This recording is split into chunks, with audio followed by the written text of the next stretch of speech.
We also have Paul Lakaje, who's put together a special feature and documentary together with the eNCA team in celebrating the life and times of Prince Mangosuthu Buthelezi.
Friday, the 21st of March, 1975. The political climate in South Africa suggests liberation politics is on the back foot. Its main leaders, including Nelson Mandela, Walter Sisulu, and Oliver Tambo, are either in exile or in prison. Apartheid repression is on the front foot. The ruling National Party is on the driving seat. But approximately 1,600 kilometers away from the infamous Robben Island prison, anti-apartheid activists are using this day in a special way. They gather at KwaNzimela Diocesan Center in KwaZulu to rededicate themselves to executing the struggle to its logical conclusion: the full emancipation of the people of South Africa. And whether he knows it or not, their leader, the chief of the Buthelezi clan, Mangosuthu Buthelezi, is about to be thrust indelibly onto the pages of the country's history. And when you follow closely his political trajectory, he becomes the prime minister, the traditional prime minister to the Zulu monarch and the Zulu nation, the Zulu kingdom in the 1950s. So he had become an influential political figure, especially in the Zulu kingdom. He knew Oliver Tambo, he knew Nelson Mandela. So it's not as if he was an unknown personality. And on the day of the launch, everything is happening in this room. This is where the strategies that would guide the new movement in the years to come are being discussed. The establishment of the IFP was an endorsement by the ANC because ANC agreed that there is no voice for black people within South Africa. Prince Mangosuthu Buthelezi was advised by Kenneth Kaunda in Zambia to form a membership-based organization so that you have something solid that will drive the cause for black people. Buthelezi is initially opposed to the Zambian president's idea. I was actually appalled and said, how can he corrupt me? Because I was a member of the ANC myself, you know. But then when I consulted our leader, Mr. Oliver Tambo, he said I must go ahead. eNCA does not start as eNCA Freedom Party. It starts as a cultural movement to mobilize in the KwaZulu area, where of course he would be now resident as a traditional leader, or one of the traditional leaders, with great proximity to the Zulu royal family. So those are the circumstances to his version. Now, this is a version that has not necessarily been contradicted publicly, right? But as time goes by, there starts to be a bit of disagreement on the tactics towards liberation. And those disagreements with the main liberation formations of the day were to come later and could not have been foremost in the pensive minds of the activists gathered for the launch of Inkatha Yenkululeko Yesizwe on that day in 1975. What seemed to have been predestined, though, was Buthelezi's rise to some position of influence or another. The firstborn son of Buthelezi clan Chief Mathole Buthelezi and daughter of AmaZulu King Dinizulu, Princess Magogo, is born on the 27th of August 1928 in Mahlabathini. My father was born at a Swedish mission hospital called Ceza. He grew up at Dlamahlahla Palace, which was at his mother's place really, rather than at Buthelezi's side. Yeah. He grew up there. Went to primary school at a school nearby at Dlamahlahla, and of course then went to Adams College for high school education, and ultimately to Fort University in the Eastern Cape. And as far as royal gene stock goes, his is impeccable. He is the heir apparent to his father's chieftaincy. And so, from an early age, he is exposed to relatives who would influence his life path. And there were big imbizos, as were called. I remember too, when I was a little boy, even prominent leaders such as Dr. John Langalbalele Dube, the first president of African National Congress, used to go there. Pixlika Isaga Seme, who had also married one of the princesses, my aunt, used to come. It is a historical fact that Mangosuthu Buthelezi is a child of the ANC. He comes from the generation of the Mandelas, the Sisulus, and so on.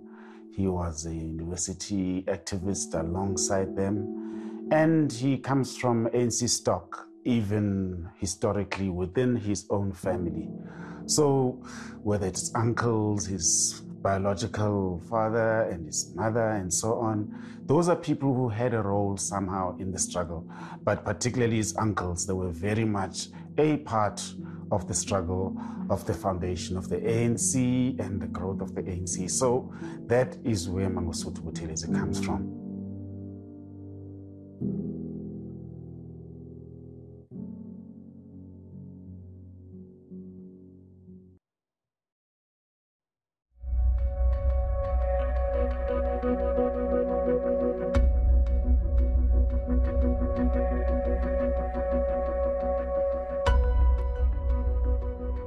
It's 1971. Goodwill Zwelithini is installed as the new monarch of the Zulu nation following the passing of his father, King Cyprian Bheki Zulu kaSolomon, a few years earlier. Prince Mangosuthu Buthelezi, who was King Bheki Zulu's traditional prime minister, retains his role under King Zwelithini. Traditional prime ministers are primary advisors to a Zulu king.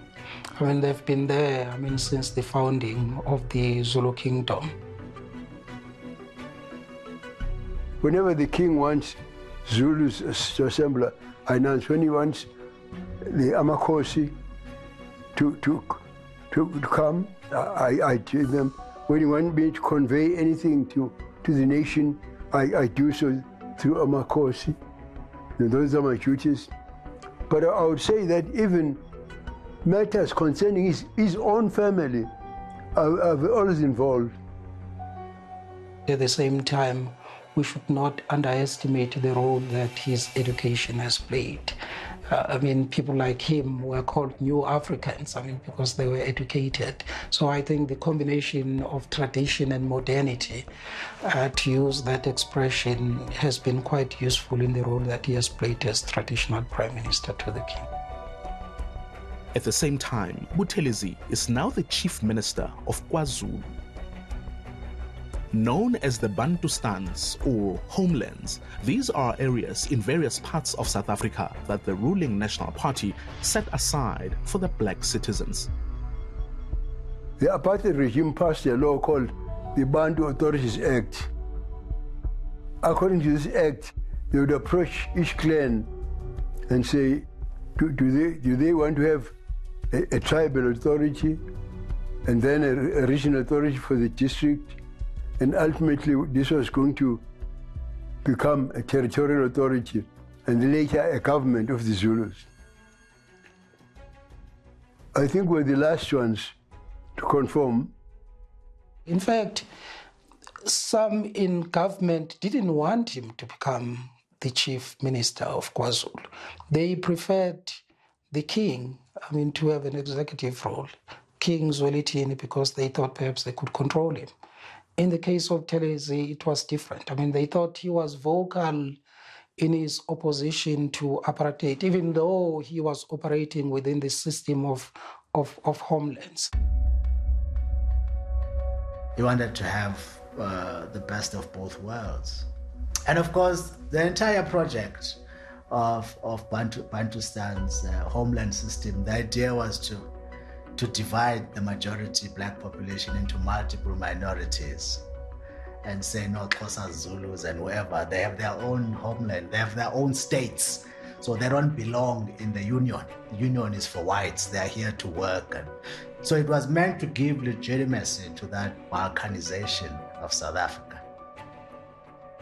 The Bantustan leaders had great proximity to the establishment because part of their patronage was to flow from the coffers of the Nationalist Party.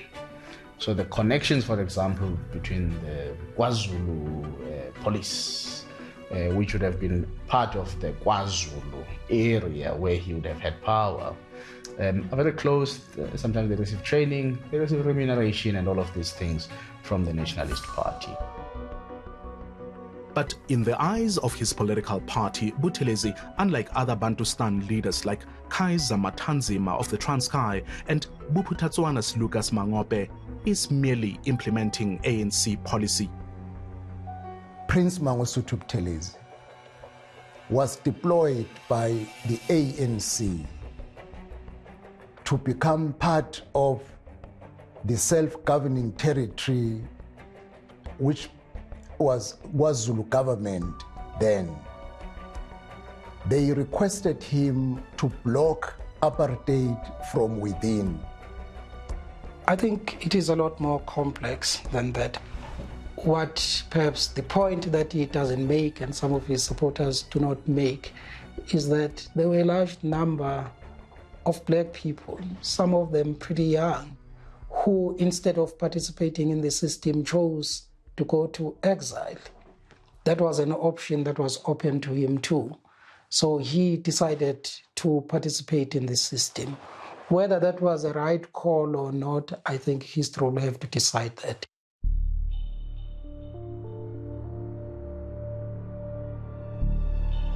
It's now over a year since eNCA was established. Townships in South Africa's Transvaal province are on a knife edge.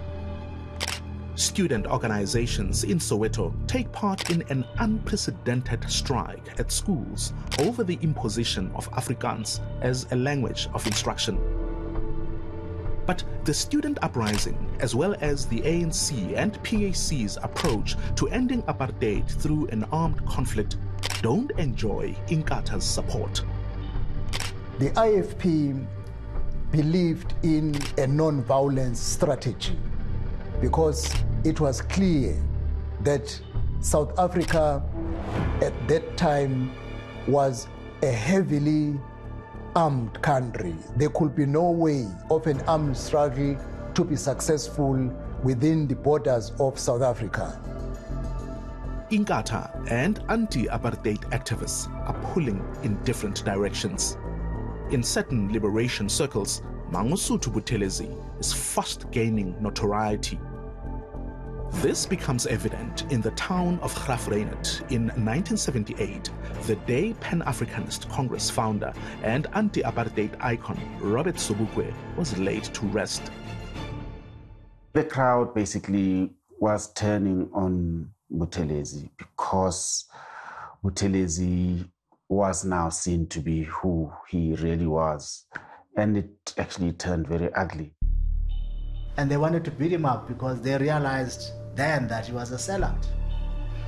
And the reason why he escaped beatings there was because Bishop Tutu protected him. Buthelezi would close out the decade by further straining his working relationship with the African National Congress. At a meeting with the Liberation Movement's president, Oliver Tambo, he unequivocally makes his position on the way forward known. The two major issues was the sanctions and the issue of the armed struggle. Indicated that sanctions were not in the collective interest of the people, and that secondly, not a combination of African states at the time could even take on the military apparatus of the apartheid regime, and therefore an armed struggle would be a miscalculation.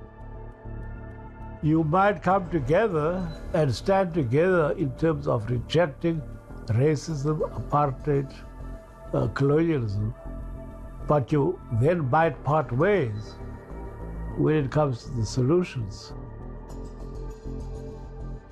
And that is the fundamental difference. It's really quite a pity that our history went wrong, and it appeared as if Inkatha was an enemy of the ANC. Because we regarded ourselves as no more than just a front of the ANC. He started to wield his power outside of the ambit of what he had been mandated to do. He is a very power-hungry guy. He's even within the royal family, he has been known to be so, and at that particular point, he also controlled the king. So it is at that point that the ANC in exile, plus the activists within the country, started to see that, wow, we think we've created a monster here. This person actually has another agenda. He also cultivates friendships that become somewhat controversial because these friendships are not with the friends of the liberation movement. And one of those friendships is Margaret Thatcher, who takes over the UK, the United Kingdom, in the late 1970s, and she leads it, of course, to the early 1990s. She is clearly opposed, even in her own country, to the plight of the working class. Hence, she decimates labor unions.